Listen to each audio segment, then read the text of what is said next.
Camina con nosotros por Lisboa, la ciudad que resucitó del mar. Hoy vamos a una ciudad que huele a río y a pastel de nata. Una ciudad construida sobre 7 colinas, destruida por la tierra y el mar, y vuelta a construir con algo que puede considerarse terquedad o resiliencia, dependiendo de la perspectiva. Nuestra primera parada es la Plaza de Comercio, o como la llaman aquí, el Terreiro do Paço, una plaza enorme que se abre directamente al río Tajo, como si la ciudad estuviera abierta de brazos al agua. Lo que hoy es esta plaza era en 1500 la residencia real de Portugal. El rey Manuel I mandó construir aquí el Palacio da Ribeira, el gran palacio de los reyes portugueses, con su biblioteca de más de 70,000 volúmenes y documentos históricos. Todo desapareció en un instante. Y de eso hablaremos más adelante. Lo que sí te cuento ahora es que de repente, mientras estábamos ahí parados mirando el río, empezamos a ver grupos de jóvenes vestidos completamente de negro.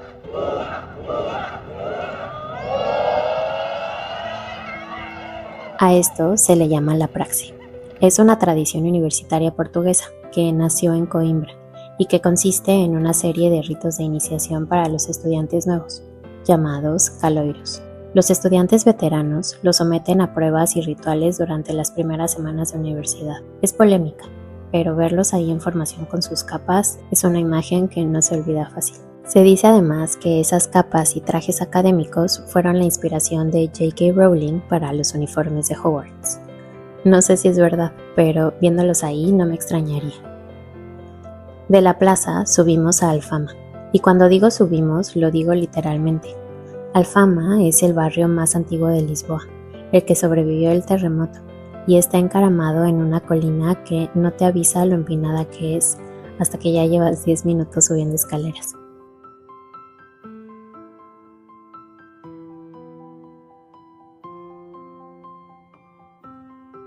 El mirador de Santa Lucía es tanto bonito como abrumador por la cantidad de gente que lo visita. Desde ahí se ve el barrio, los techos rojos, el río al fondo. Y en la pared exterior encontramos un mosaico enorme que muestra el Terreiro do Paço a principios del siglo XVIII.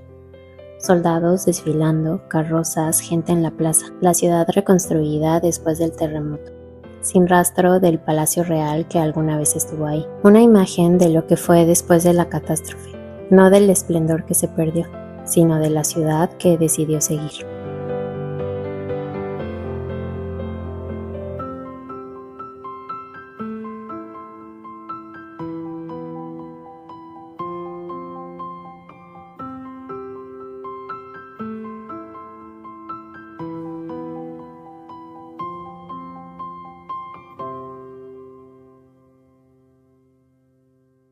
Al día siguiente, nuestra primera parada fue Belém.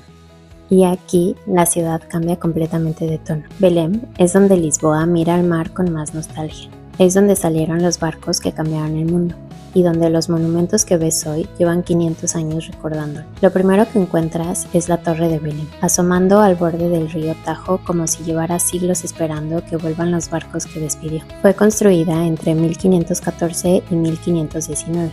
Por orden del rey Manuel I, como parte de un sistema defensivo para proteger la entrada del río Tajo. Su nombre original era Castelo de São Vicente, en honor a San Vicente, patrono de Lisboa. Pero la torre no solo fue fortaleza, durante siglos también funcionó como prisión. Desde la torre caminamos 10 minutos a lo largo del río hasta llegar al monasterio de los Jerónimos.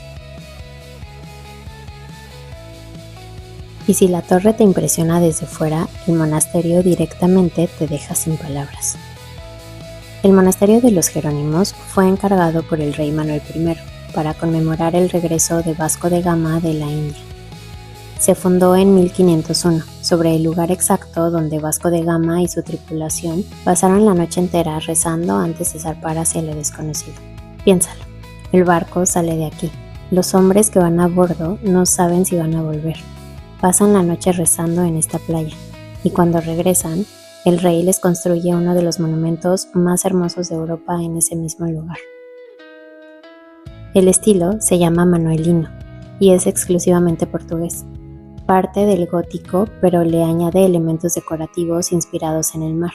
cuerdas, nudos, criaturas marinas, cruces de la Orden de Cristo.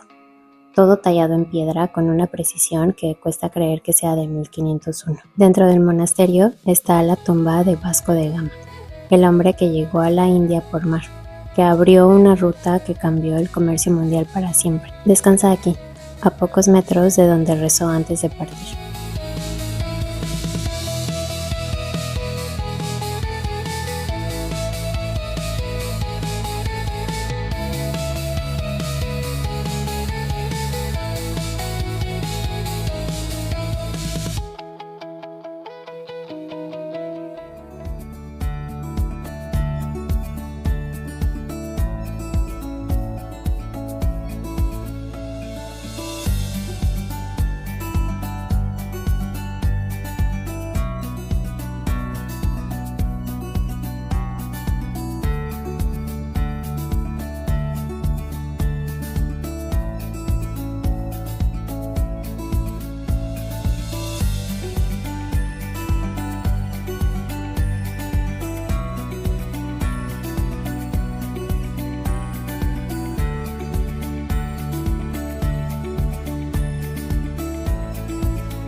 Hay una leyenda que hay que mencionar.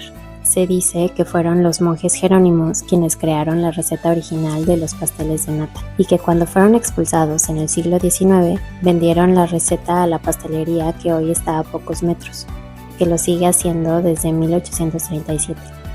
Obviamente pasamos a probar unos y puedo decir que son los que más nos gustaron de todo el viaje en Portugal.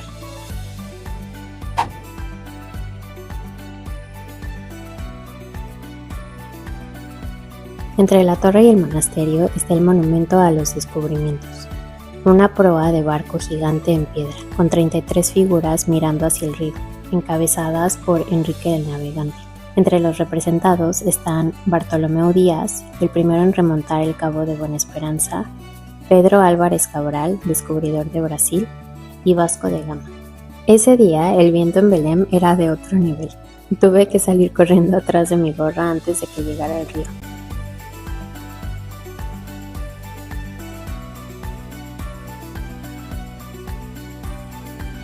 Antes de regresar al centro de Lisboa, caminamos por la orilla del río, desde donde se ve el puente 25 de abril, rojizo, enorme, tan parecido al Golden Gate que cuesta creer que no sean del mismo arquitecto. La historia es que efectivamente fue construido por la misma empresa estadounidense, con el mismo diseño, solo que este se inauguró en 1966. Se llamaba Puente Salazar, por el dictador.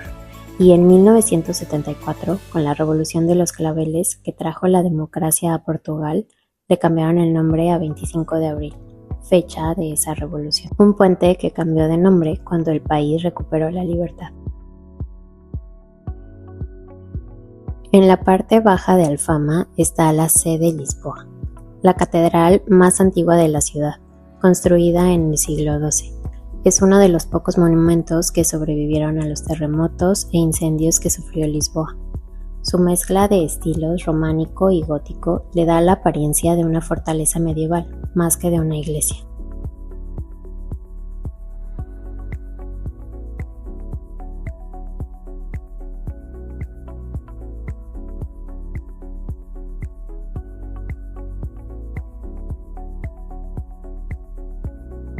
Mientras seguimos caminando, déjame contarte del terremoto que ya mencionamos antes. El 1 de noviembre de 1755, Día de Todos los Santos, Lisboa fue golpeada por uno de los terremotos más devastadores de la historia europea. El sismo, seguido de incendios que duraron 5 días y un tsunami, destruyó gran parte de la ciudad. Se estima que murieron alrededor de 30,000 personas. Imagínate que era Día de Todos los Santos. Las iglesias estaban llenas de peregrinos cuando los techos empezaron a caer. Y entonces entra el Marqués de Pombal, el hombre más poderoso de Portugal después del rey.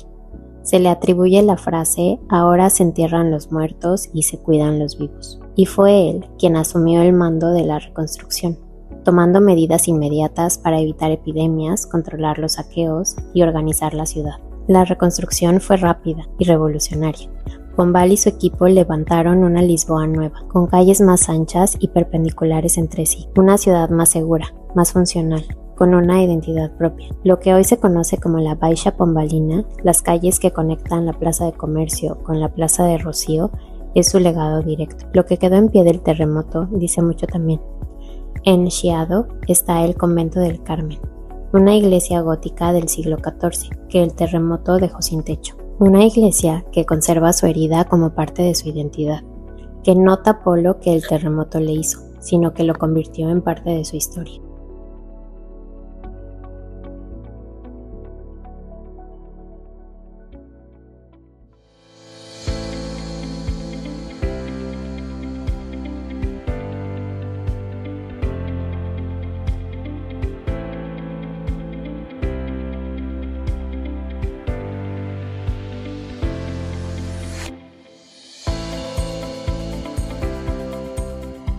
La Plaza de Rocío es el corazón del centro, con su pavimento en olas blancas y negras que marea un poco si lo miras mucho tiempo. Hay un montón de movimiento, entre los cafés históricos que lo rodean, puestos de artesanías y comida, el teatro, la fuente y a unos cuantos pasos la estación de Rocío. Parece un palacio o un teatro antes que te des cuenta que es una estación de tren. Fue inaugurada en 1890 con la ambición de convertirse en la puerta atlántica de Europa hacia el continente, y su fachada sigue el mismo estilo neomanuelino que el monasterio de los Jerónimos. Pero lo más curioso no está afuera, sino adentro. Como la estación está construida contra una de las 7 colinas de Lisboa, los andenes están 30 metros por encima de la entrada. Lisboa tiene miradores por todas partes, cada uno con su ángulo diferente de la ciudad. Es una ciudad de alturas, de subidas y bajadas, y subiendo más está el castillo de San Jorge. En tiempos romanos se conocía a Lisboa como Olísipo. En el 711 fue tomada por los musulmanes, que marcaron el estilo de barrios como Alfama y dejaron aquí su castillo. Tras ser conquistada en 1147 por Alfonso I, el primer rey de Portugal, la fortaleza pasó a manos cristianas y se convirtió en residencia real durante siglos.